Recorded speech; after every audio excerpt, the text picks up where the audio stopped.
All right, so you're thinking about opening up your own home improvement business, and that's great because there's a tremendous need across the entire country by homeowners who need people to come in, good, trustworthy people who can work in their homes and do repairs and remodels and that sort of thing. But you may be thinking, hey, that's going to require a huge amount of money. I don't have that sort of cash. It's going to take thousands and thousands of dollars. I have to buy all kinds of equipment and buy trucks and all that sort of stuff, and I just don't have that kind of cash sitting around. But does it really? Do you really need that much money? Do you need to invest that much to start a home improvement business? How many of these do you need to start your own company? It may not be as much as you think. That's what we're going to talk about in today's edition of Contractor. Sounds like something that's just going to be so expensive, doesn't it? You're going to need to buy tools and equipment that are going to cost thousands and thousands of dollars. Get a pickup truck or some sort of work truck. And don't even get me started on how much those things cost. They're so expensive these days. And websites and advertising and all sorts of other things. It just seems like it's a very daunting, very, very expensive thing to undertake. And it can be if you want to make it into that, but the great thing is it doesn't need to be. I started my business completely on a whim with zero industry experience, and I started it for next to nothing, almost nothing out of pocket.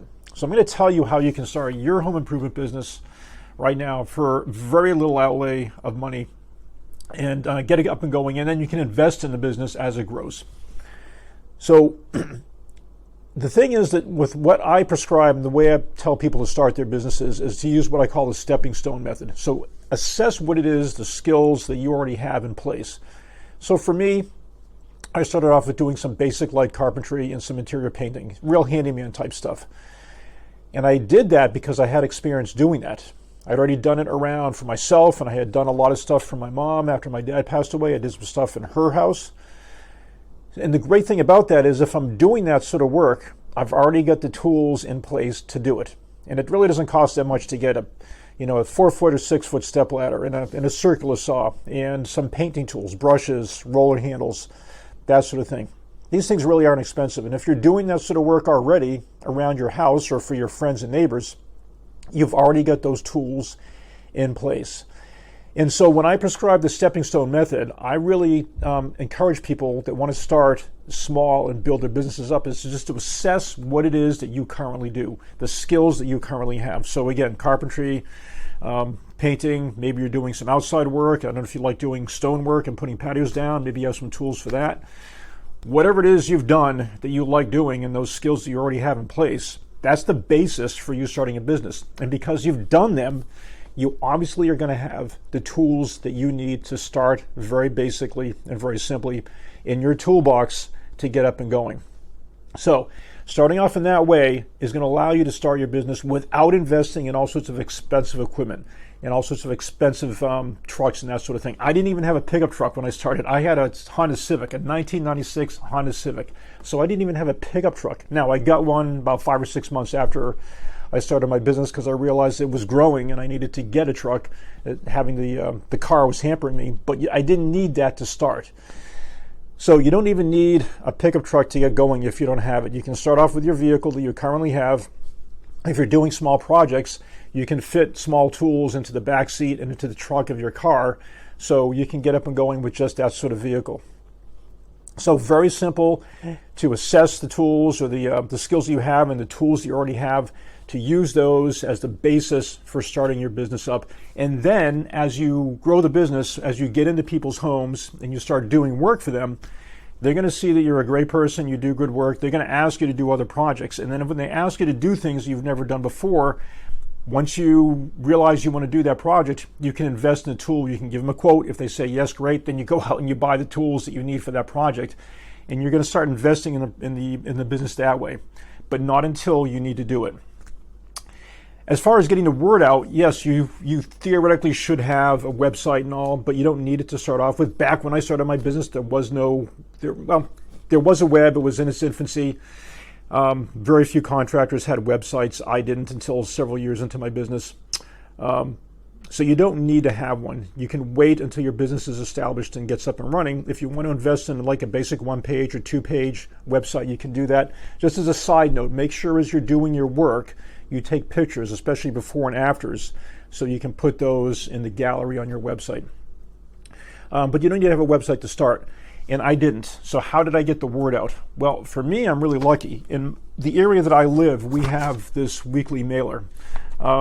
It still is out. This is a current version from the past few months, but many years ago it was a little bit thicker. And a lot of tradespeople advertise in this. There's a lot of display ads for local businesses like car dealerships and retail stores, that sort of thing. And a lot of tradespeople do advertise in there. And they have regular display ads, and they also have classified ads in the back. And a lot of tradespeople also use the classified ads as well. It's very actively looked at by the people in this area who get this free weekly mailer in their mailbox every Saturday. So I decided to take out a classified ad in that publication when I started my business, and I just did handyman stuff. So I called my business Odd Jobs Are Me, and I took the ad out, and lo and behold, the phone started ringing within a week. Right now, I don't remember what I paid for that classified ad, but right now at this current rate, it is $25 for the first 10 words, 50 cents for each additional word after that. So I think if you do a 20-word ad, that's going to be, what, 35 bucks?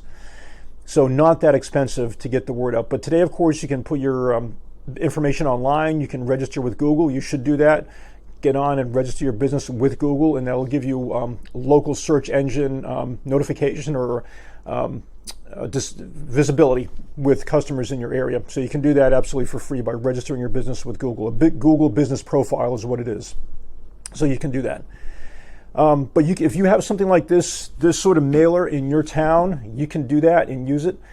And if you don't, well, you probably have Facebook or Instagram, or if you don't, maybe a significant other in your life does. You can rely on those social media connections, which didn't exist when I started my business. You can rely on those social media connections to get the word out.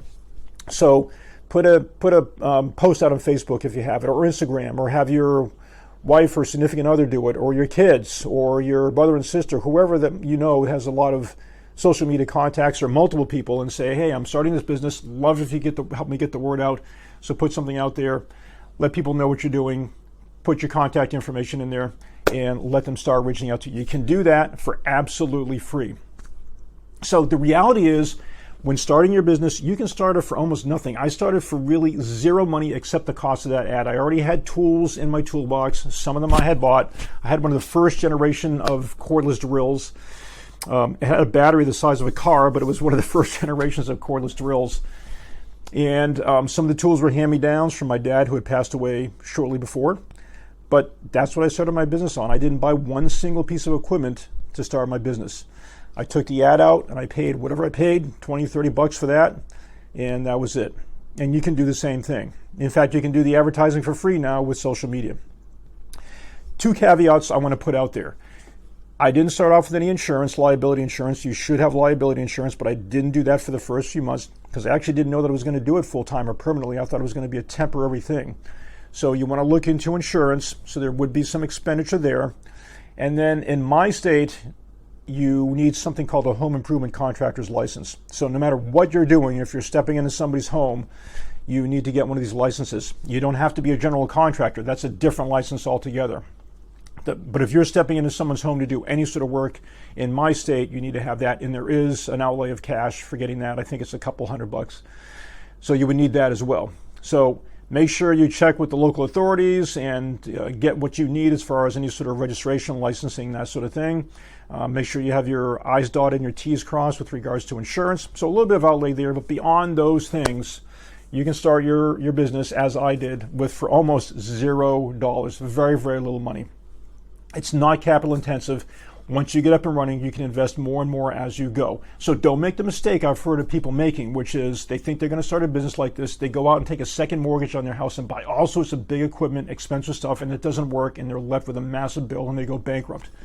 Don't do that.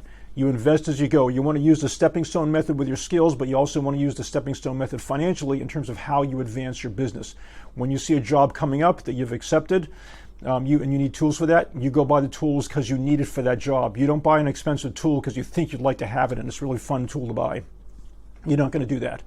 You're going to make sure you invest wisely in the things you need for your business. Yes, a truck will be very helpful, so when you realize your business is up and running and it's viable, you want to go out and get a truck.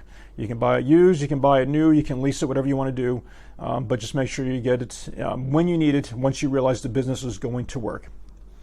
All right, so that's it. That is how you can start your home improvement business for next to no money at all. You can get up and running, and you can get into this business and start making a really, really good income for yourself.